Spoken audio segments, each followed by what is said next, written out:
Well, that's cool. I mean, good thing we have editing tools. yeah. Let's see if you can get the editing back. Okay, you got it.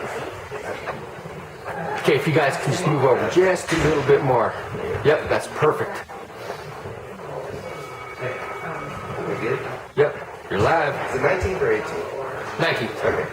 Hey guys, this is Travis Single with MMA Meltdown. It is Saturday, February 19th. It's in the morning, and we're at Fusebox Gym here in Brookville, Colorado.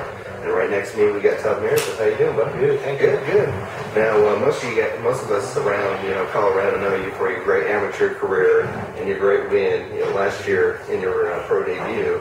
We know you suffered your recent pro loss to Jason Lee and stuff. But how's everything going right now for you? I'm good. Just taking some time off.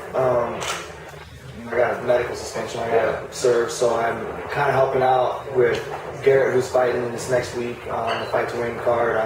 He's got other fighters trying to help, so I'm a coach out of middle school, so it's kind of fun to do the coaching side of everything right now when I don't have to worry about me as much right now. Yeah, exactly. So how's your health right now? Do you feel good? Yeah, I feel great. That's good. I'm just kind of being precautionary. Yeah, exactly. Got to serve it, so take it easy. So. As far as what's your background and stuff, how did you really get into that? Well, I started wrestling in middle school and found some success there. I was actually leaning with basketball and wrestling. Going into high school, I wasn't sure which one, and I ended up choosing wrestling. It was a two-time state runner-up in Wyoming, in our biggest classification, I guess, like 5A here, we have 4A there, and got a couple scholarship offers for wrestling, wrestled a little bit in college, played football in college.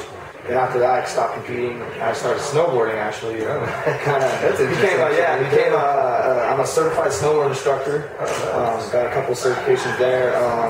That kind of became my life, and then my wife and I started following all this, a little bit of the UFC and everything, and just was like, oh, this is something I could do, and ended up finding Fusebox. Was going to check out other gyms, but came here, and after like 2 days here, never even looked at another gym, not been signed on, and I've been here ever since. And so my wrestling background is something that's really helped out a lot. But I really feel like I've improved in all aspects of the game for sure, and really enjoy working here and stuff. So. Yeah, as far as most of other guys, even the big known guys, Shane Carwin, some of these other guys, they think that the wrestling is a big part and the core of the MMA future. You usually does.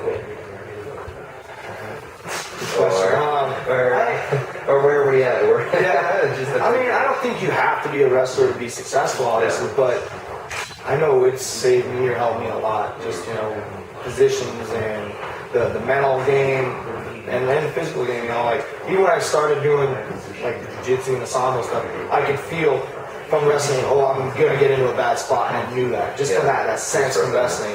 But I didn't know what was coming, but I knew something was coming. Yeah. So, that helped out a lot, and then that just helps me. It's been helping me a lot. Yeah, it just helps you a lot. Yeah.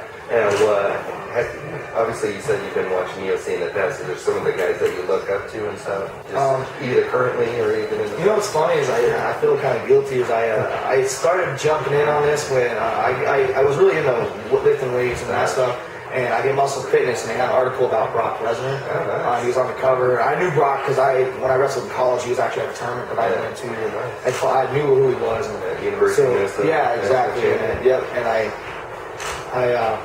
started reading that article, and then like the next month, Kimbo Slice article. And so I was like, what is all this, and what's going on here? And then that's kind of when it just started escalating. So I kind of got into it. Then just kind of went from there. But I have a lot, I do look up like Carwin, Marquardt, GSP, all those guys. Top eight guys and stuff. Now, what would your career path like to take you? Would you like to get into UFC? Would you like to do Bellator? What's some of the things? I would love to be on any of those right now. I know I gotta get a string of some wins going here. Obviously, that loss sets back things, but I'd love to. I have no expectations right now with this. I'm a full-time teacher. This isn't my livelihood. It's a nice little extra income or hobby, I guess. And I feel that takes a lot of stress of winning away a little bit. Like some people, like if I don't win, I don't eat. That's not the case. So I can be out there and be relaxed and just have fun. Is it a better thing to have that for you too, where you don't have to concentrate on the life of that thing, where you don't have to have huge sponsors and stuff to be able to back your career? Is it a lot easier on you personally? I think so. I would like to get up to that level though, and I would love to. Yeah, more money. Yeah, exactly. I would love to. Teachers aren't.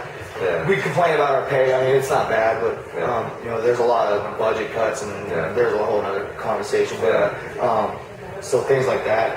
But I would love to have this be my full. It'd be fun to have. But tell some of the people where you actually do teach, because what's that? Yeah, where do you actually teach them? Oh, in Brighton, at Overland Trail Middle School. That's where Garrett and Shannon Culpepper both went to middle school. And all of our kids feed into pretty much Brighton High School, and I'm a head football coach, one of the assistant wrestling coaches there, and a PE teacher. So. Yeah, my brother went to Beacon, so. Oh, yeah, one of those guys. I was raised along with, so I just went to Brighton. So that's how that went. But as far as teaching the kids and everything like that, how was it great to be able to show your success and just being the dominant way you had in amateur and doing a great job in pros, and then showing the kids what you could achieve? You stay on the straight and narrow. And I try to use that as a motivation, and a lot of kids are.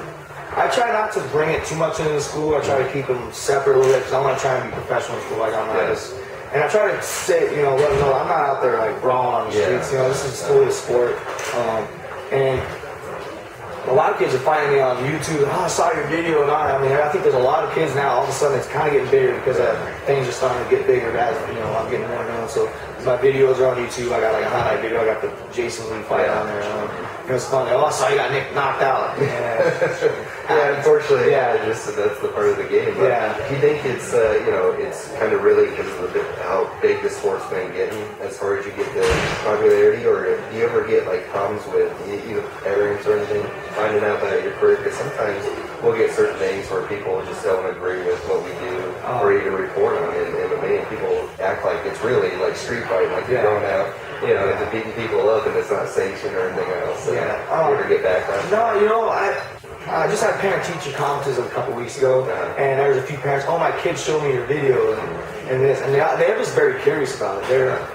They want to know, and there's a lot of people I love to watch, this, that, and that. So I haven't had any negative anything about it. So that's been great. I hate to have some parents go, you're a fighter, huh? I don't know about And my principal kind of knows about it. We got a new principal this year, so my old principal was there. He actually comes and coaches judo here. So the old guy, my old boss, I guess. So he was very supportive of it, and then this new one's kind of learning about it and stuff. I think so. It's been good. Yeah. So as far as the MMA world is, what do you think MMA's brought to you as far as even your normal day life? And how has it treated you over the time? Is it just really much of a hobby for you, or is it something that you definitely want to take to the next level? I want to ride this horse as long as until it bucks me off. Really, I guess that's an analogy I'll use. I think when I first started, my wife and I, because she trains here too, and we were like, well, I'll do it, and then maybe we'll see how it goes after 3 fights. I don't want to lose my first one and say, that's it, I'm done, and and so on. So I was like 3 fights, and then I ended up having success. So now I want to keep going until maybe it's just, I'm not, producing or whatever anymore. And I'd like to get into the coaching side of it for sure. And how it's helped me in my life, I'm healthier, I'm lighter. I used to be like 230 just lifting weights, couldn't really, I could throw around weight, but I couldn't walk from here to the door very good. So I think I'm healthier, more confident. Out in public and stuff, I always worry about people, what they messing say, with me or whatever. And so now I have confidence that I can handle myself. Self-defense, I guess.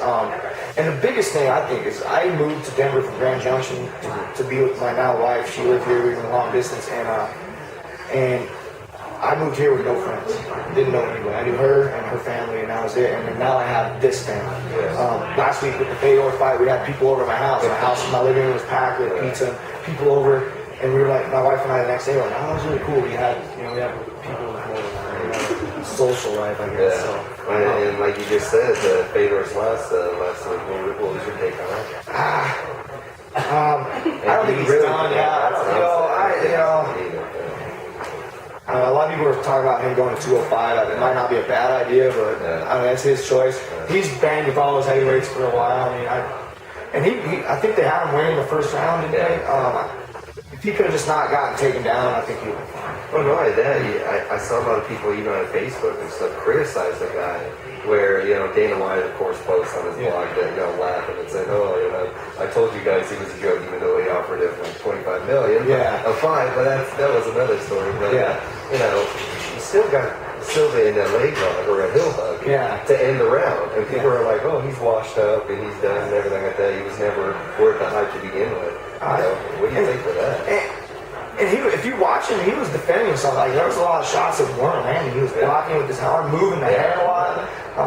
Just some of those didn't land. I mean, the guy's hands are this big. They're gonna land. He didn't knock him out. He took a lot of shots and he defended that leg lock, and then he got his own. I think Silva's foot might have been too big. They call leg foot for a reason. Exactly. And I don't know, maybe if the doctor wouldn't have stopped it, who knows? Who's some of the sponsors and teammates you'd like to thank? I'd like to thank first and foremost Fusebox, Michael Sullivan, all my teammates here, Garrett, Bo, Howie. There's a list I can't think of everybody right now. JR, Jorge. I mean, there's a bunch of guys. Michelle, Shannon, my wife Chrissy, for sure. She's my love and inspiration and support. Foose Inc. is a good friend of mine. Brandon Foose helped me out get these shirts, banner for my last fight. Clyde Consulting, who's a high school wrestling teammate of mine. Defy CrossFit, which is down the street over here. Brute Force Sandbags helps us out. I mean, there's quite a few. I don't know if I missed something, but sorry if I did. Well, appreciate your time. Hey, thank you very much. Appreciate it. Okay, actually, let's get a picture of you guys shaking hands.